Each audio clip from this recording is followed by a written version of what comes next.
I play with dirt and water and I try to keep them apart.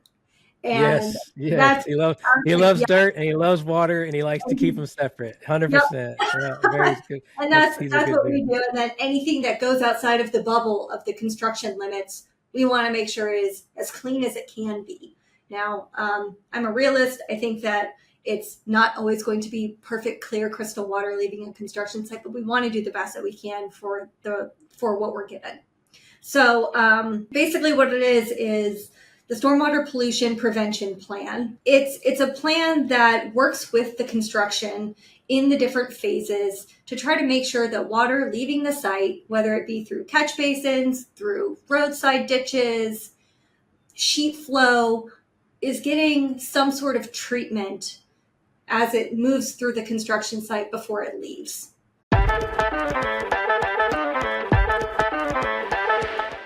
Hey there, welcome to the Stormwater World podcast. Shout out to our parent company, Digital Stormwater. We're out there making an impact in stormwater one click at a time. We put more stormwater people in front of your stormwater products and services. How we get there is totally up to you. Some of the services that we offer are social media management, Google, LinkedIn, and Meta ads, SEO and content creation, website builds and updates, AI automations, consulting, and a lot more.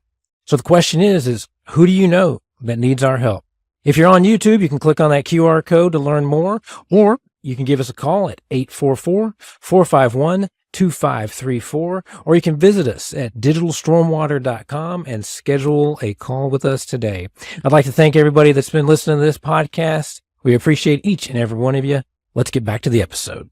Hey, everybody. Welcome back to a new episode of the Stormwater World podcast. Today, we are going to talk about something extremely important, which would be your SWPPP. And the person we have to talk to here, our guest today, is Miss Kristin Holland. She is the owner and vice president of CoyleSWPPP Professionals out of Ohio.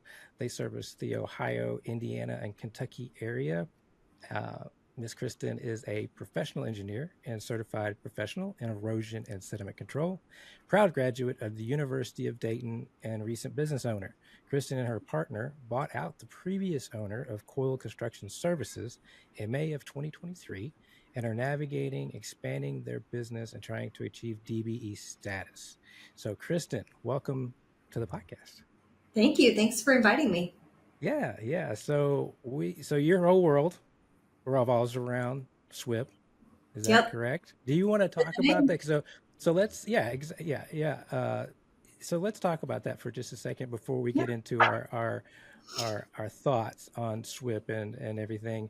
I see that the previous company was a construction services company, and so now your company is a professional SWPPP company. So you want to just kind of talk about the change or what you guys do? Yeah. Absolutely. So the original owner, Dave Coyle, that's where we get our name, they used to do some BMP installation. They kind of found this very niche need that needed to be fulfilled within the SWPPP world of designing the SWPPP. So Coyle Construction Services is the parent company, and we're a DBA, CoyleSWPPP Professionals. Gotcha. And so what you wanted to talk about, which, I think, this statement, we have it in the show notes for our pre-call notes. Like, I just got to read it. Like, the struggles of the SWPPP being an afterthought in construction. That just seems like a very, like, I think, everybody, like, a big collective gasp. How is that even a thing? Let's unpack your thoughts on that. Well, I think it is, the erosion and sediment control it's a very small part of the budget. The design of that is an even smaller part of the budget for an overall construction site. I mean, if you think about a major reconstruction, there's bridges, asphalt, drainage, everything.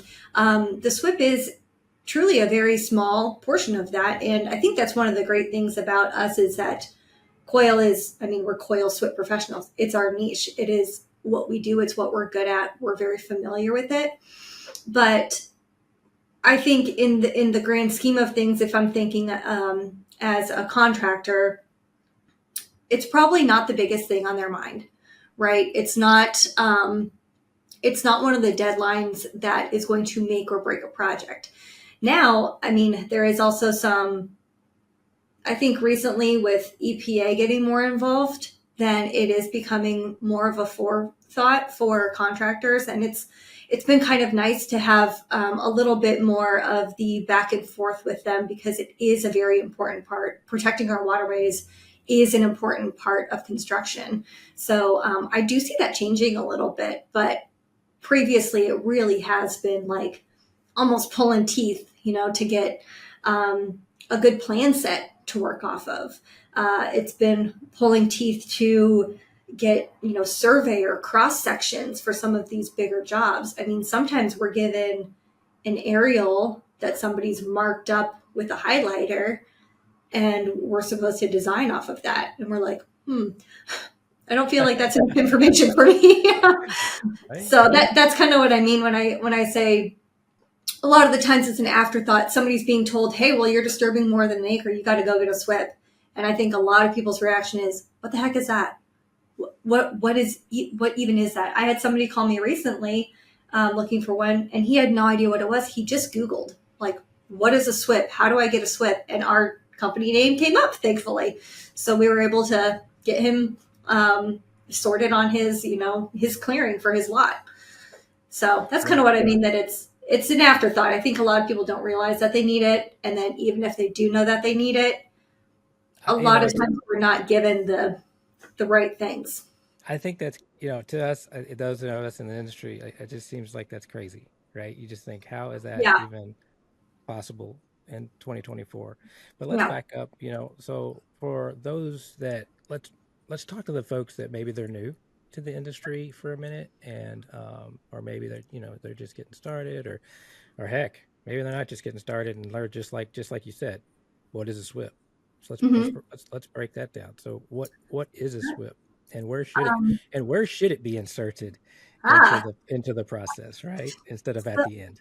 Yeah, so I'm gonna go down like I'm on Reddit a lot, and there's this subreddit called ELI5, Explain Like I'm 5. And I also have a 6-year-old son who just turned 6. And so I was telling him what I do, because he seems to think that my job is laundry, which it is. But if I'm explaining what I do to him, Explain Like I'm 5, I try to make a construction site. I prefer that, Kristin. Explain it to me like I'm 5, 100%. Those that listen to this podcast know that is how I like it. Perfect. So basically, a SWPPP's job is to take a construction site, which is inherently dirty, right, and make it as clean as you can. I was listening to one of your other podcasts. I think his name is Barry Fagan, and he said something like, I play with dirt and water, and I try to keep them apart. And yes. He loves dirt, and he loves water, and he likes to keep them separate. 100%. Yep. Very good. And that's what we do. And then anything that goes outside of the bubble of the construction limits, we want to make sure is as clean as it can be. Now, I'm a realist. I think that it's not always going to be perfect, clear, crystal water leaving a construction site, but we want to do the best that we can for what we're given. So basically what it is the Stormwater Pollution Prevention Plan, the SWPPP, 3 Ps. It's a plan that works with the construction in the different phases to try to make sure that water leaving the site, whether it be through catch basins, through roadside ditches, sheet flow, is getting some sort of treatment as it moves through the construction site before it leaves. Ideally, we have plans to work off of that show as much as we can with grading, with contours, with anything like that. Like I mentioned, a lot of times we don't have that. And there's only so much you can learn from a computer versus, actually checking it out in the field. But the main goal of it is just to try to almost keep everything that you can in this bubble of the construction limits and make sure that everything around it is protected. I got you. So what are you all seeing day to day? Like, what's the big egregious things that Mhm. you guys are seeing or having to overcome, or let's call it educate? What are we Sure. doing out there? How are we educate? What are the things you're seeing that we're needing to educate folks on? Um, I just had a call with somebody from ODOT about this actually, and it was a really helpful phone call. A lot of stuff that we're seeing that my inspectors, when I speak to them, and they, I look at their reports every day, and I talk to them very frequently. A lot of what they're seeing is just incorrect installation of BMPs. The main culprit is a ditch check. A filter fabric fence with rock behind it. A lot of times, rock will be on the wrong side. It won't be trenched in. It's not big enough, so water just goes around it. There's a lot of that. Just straight up not looking at the spec, or looking at the spec and being like, Yeah, not going to put it in like that. they checked a box, thought that was good enough. Yep. And then those all become maintenance issues. And that costs time and money for everybody, for them, for us to, inspect it, all of that. So I think the biggest issue during construction is just, incorrect installation, or just not installing it at all. So you guys don't stop at after the SWIP then. So you guys are developing the SWIP, and then it sounded like I heard you say inspections. So you Yes. guys are So in Ohio, the people who inspect need to be under the PE who signs it, at least for ODOT projects.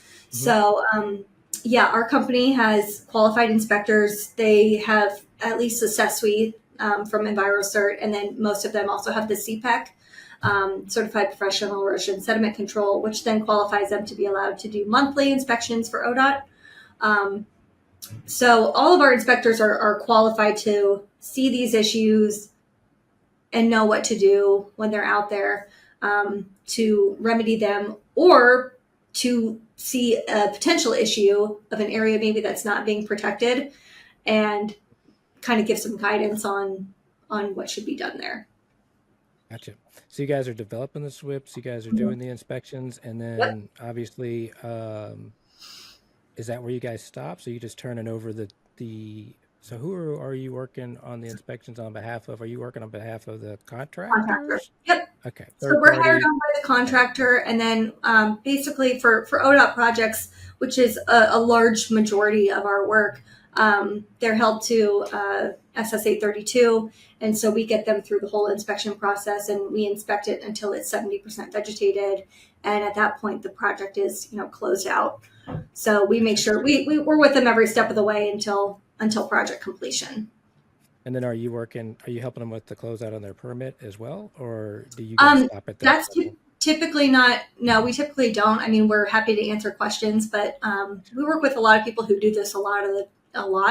So they're Right, right. So pretty they well got versed. somebody. In, Yeah, yeah, yeah, yeah. We yeah. don't have to help too many people out anymore, but yeah, we're there with them if they do have. I mean, we've had projects that EPA has to come out and take a look at, and we always go to the site with the contractor and try to shed some light on possible solutions and stuff like that. So We talked about it being an afterthought, or at least not being necessarily inserted where it should be. Where where where should those conversations start, and then how does that then affect the things that you're seeing out in the field, right? I Like, think, how does that kind of come together, the two of those things? I guess we could just kind of start with like where should the SWIP start being discussed? Because obviously you don't want, like you were saying before, like if somebody just gave you an aerial and said, "Hey, I need a SWIP," that's not enough, right? no. But if they've already broke ground, that's probably a little late. And we get those calls a lot too, where somebody breaks ground and then they find out that they need a SWIP, and then we're kind of like playing catch up. It is nice. We're working on a new job, and I am allowed to say this now. We're working on the Brent Spence job in Cincinnati, which is a huge project, and we're really, really thankful to be included on it. So that job is actually going to be called a progressive design build. So it's a little bit different. They are planning. They have a general, obviously, like sense of what the project's going to be, but we're included on that even now, before 30% plant, before proof of concept, which is amazing, because then we can kind of walk with them through the design process. And when they change things, then we won't be getting it after the fact. A lot of times we're given plans. I mean, I'd say 95% of the time I'm given plans that are already done, stamped by the, design engineer for the roadway, and that's fine. But they might not have thought, oh, where are we going to put a sediment basin in? And a lot of the times in these roadside ditches, you got 25 feet, and then, design-wise, your sediment basin might have to be like hundreds of feet long, and it doesn't fit. Right. So we've had issues like that before, where it's like, okay, well, if we change the drainage pattern for this section of it, then we could have avoided that.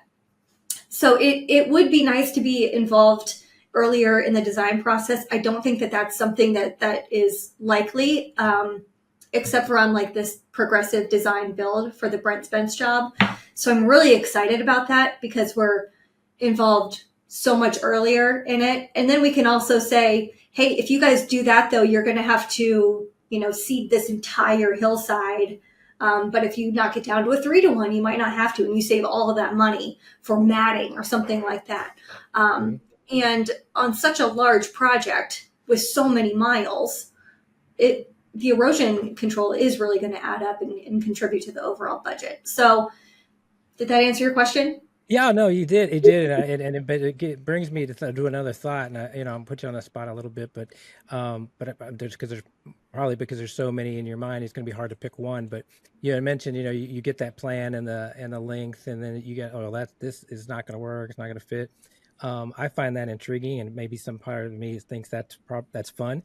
Not how you want it to be, but that's kind of fun. Like, how do we do that? You have some more. I think people would like that, like to hear about that. Like, do you have any more examples where, you kind of got it, or it was just a tough situation, and you kind of lay out the scene for us, and then what you guys did to overcome it in order to stay in compliance and have proper drainage. Sure. Do you have anything else that you could share? Well, That'd be great. Yeah, we had a project. Two kind of come to mind, and they're kind of similar.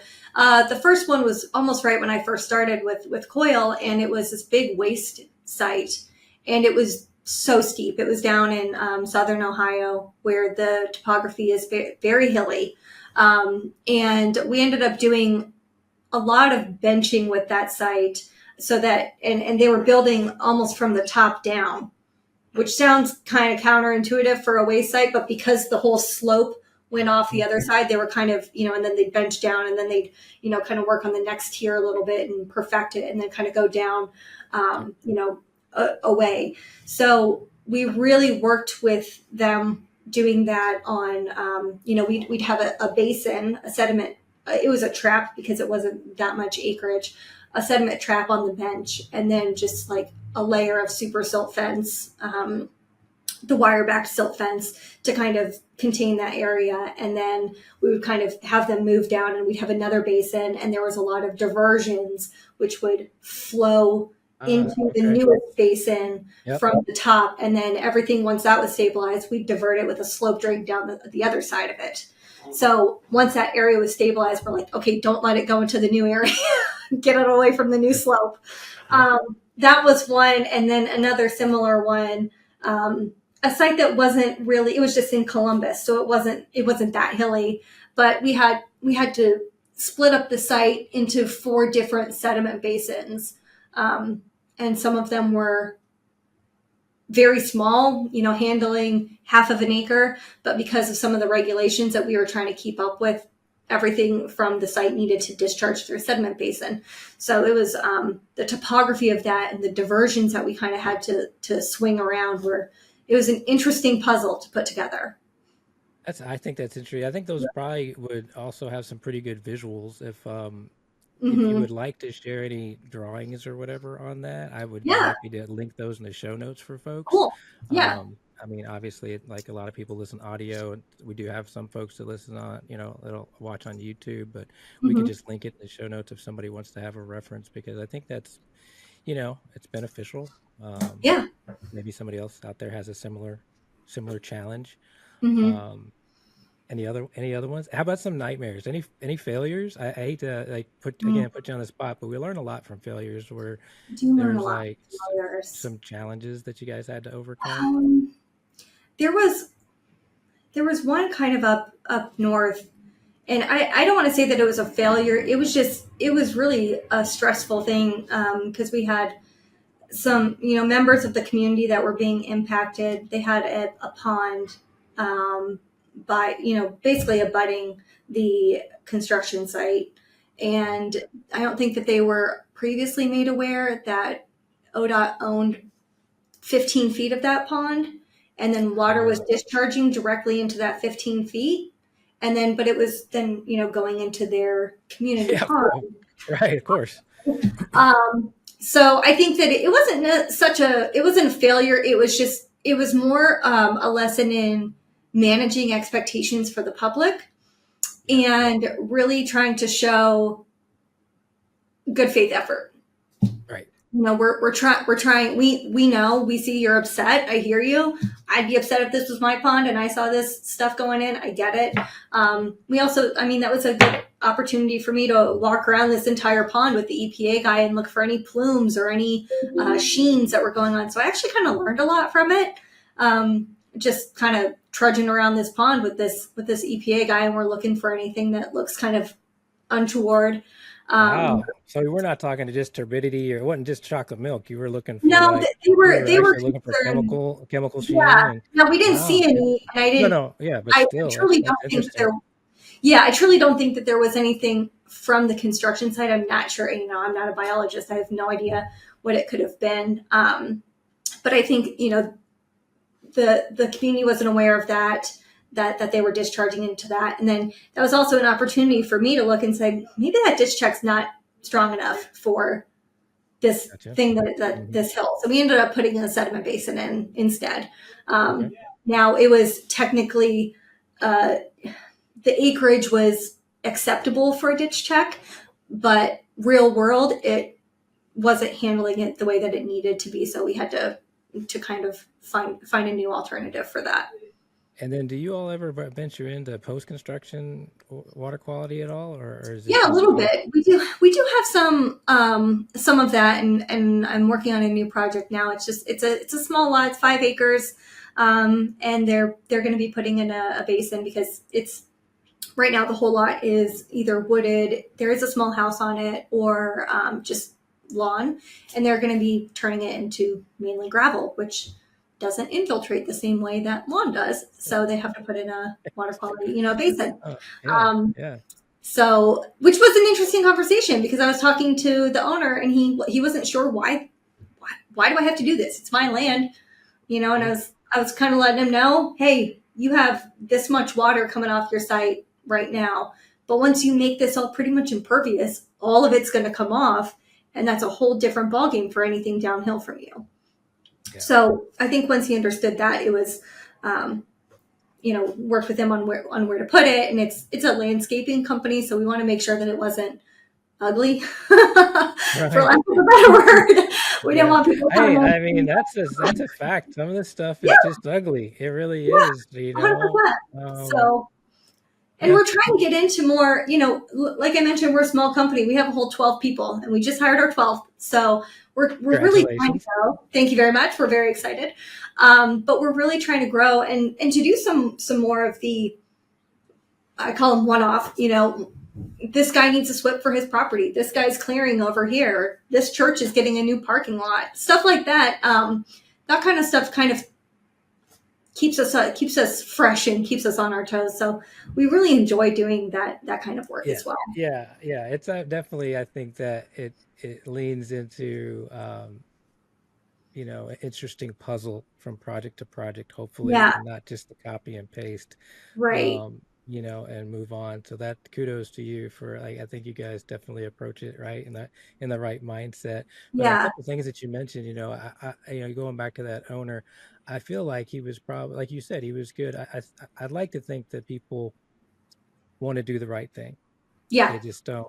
They don't know. And of course it has to be within a reasonable amount of budget. I mean, there's not finite money in these folks' pockets to do the right thing. But once you explain it to them, try to do it in a cost-effective way. I like to think people want to do the right thing, which kind of leads us into one of the things that you mentioned on our pre-call notes, which was just the communication.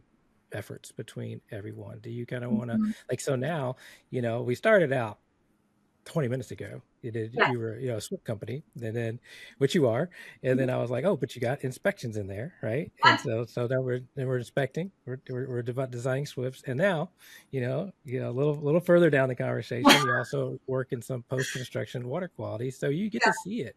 My point being that you're getting to see the full picture.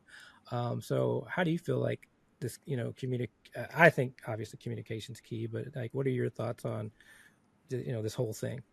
So, going back to that owner, I think he does want to do the right thing. I think a lot of people don't even know that this is a thing. I think people drive down the highway, and when my mom is driving with her friends, right, and she's like, "Oh, that's my daughter's job," how moms are, and they're like, "Oh my God, she designed that bridge." Mom's like, "No." They're like, "Oh, she's the one who did," and she's like, "No." And my mom will be like, "Do you see all that black silt fence?" It's like, it's one of those things where it's somebody had to design that. Somebody had to design this basin to make sure that water leaving isn't chocolate milk. And that person is CoyleSWPPP. And so I think a lot of people do want to do the right thing, but they don't even know that this is a thing that they need to do. So that's kind of one part of it. I think another part of it is communication with, I'm not going to tell a big contractor the right way to start their paving project, right? So I want them to rely on me to say, we need this kind of a BMP here. So we had a project where EPA was called, and I think tensions were a little high. Somebody called the EPA, and I think the EPA has to respond to every single call. So EPA came out, and before the EPA came out, I think there was like a big rush to kind of like clean things up, right? But then that resulted in a lot of BMPs being installed that I didn't specify on the plan because they weren't needed. And then kind of what that does is then the inspectors are inspecting something that's not needed. The contractor's paying for that inspection and the maintenance of that BMP, which isn't needed, and they're having to pay for it to actually install it. So it's costing everybody time and money, where I would have preferred that they gave me a call and said, "Hey, do we need more ditch checks over here?" And I'd be like, "You are good. That area is fine. It is small enough. It is being handled by 4 already. You're set." And then if we see a problem with it, and I hadn't seen any previous problems with it in previous inspections, but it's almost like, let's talk before we throw spaghetti at the wall. And see I was just thinking the same thing. Like knee-jerk reaction. Yeah. Knee-jerk reaction. We're just going to throw everything at the kitchen sink at it. And so now, are we good? And it just, and you just blew your budget. Exactly. And your ongoing, And there's disturbance, you created disturbance where there didn't need to be disturbance.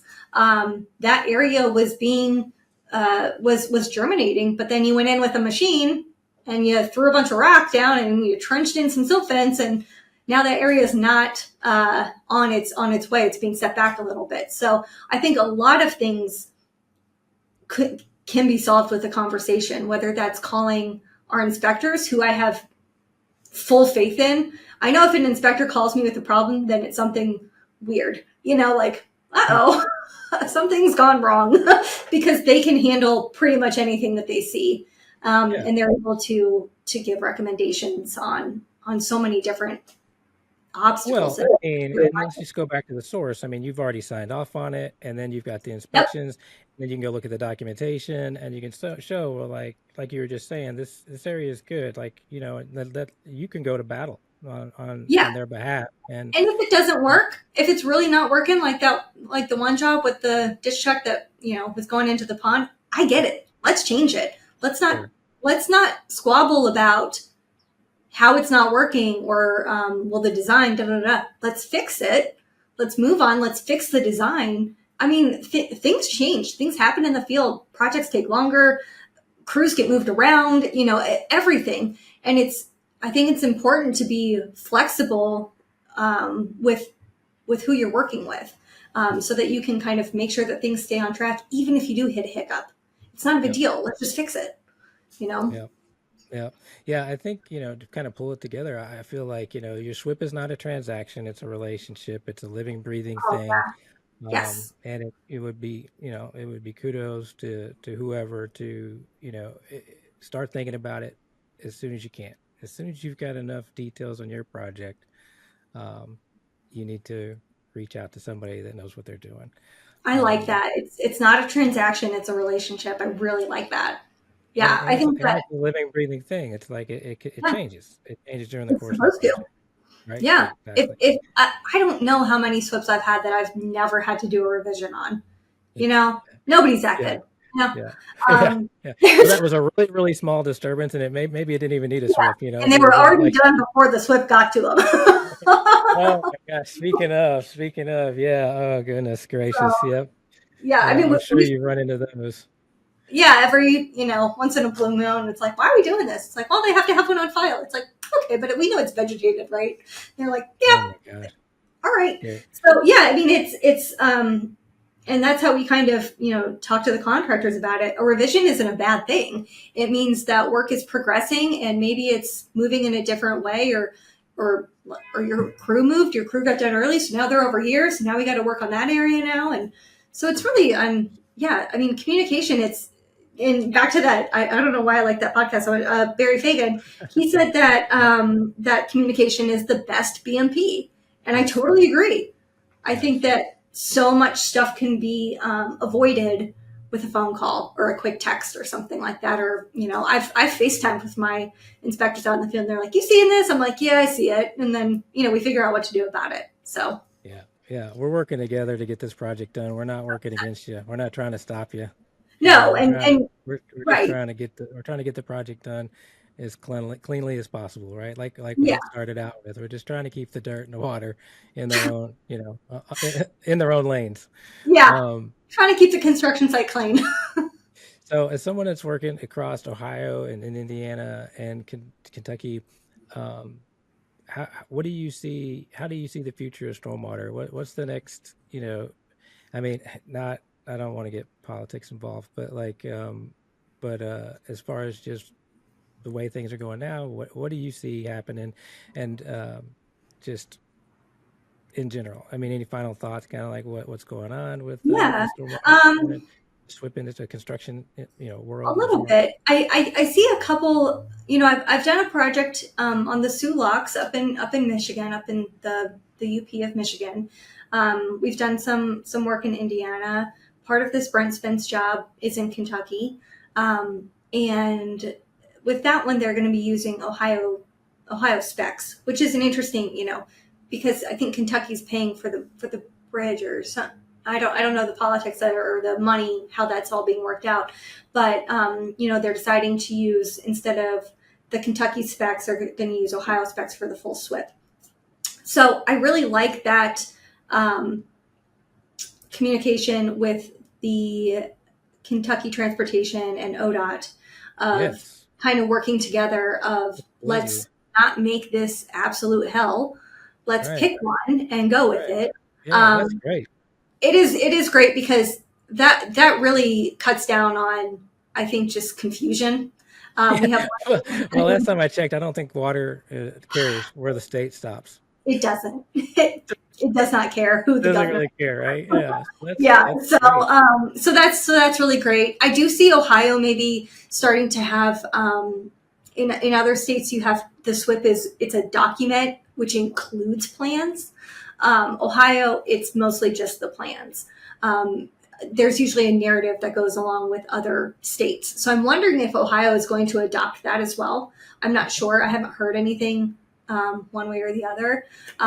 Another thing I've heard from ODOT is they're going to start offering SWPPP companion sheets or sheets within their plan sets that are made for SWPPP design. So they include drainage features, they include contours, they show where just specific things are, the construction limits, the drainage, the where we can put sediment basins, stuff like that.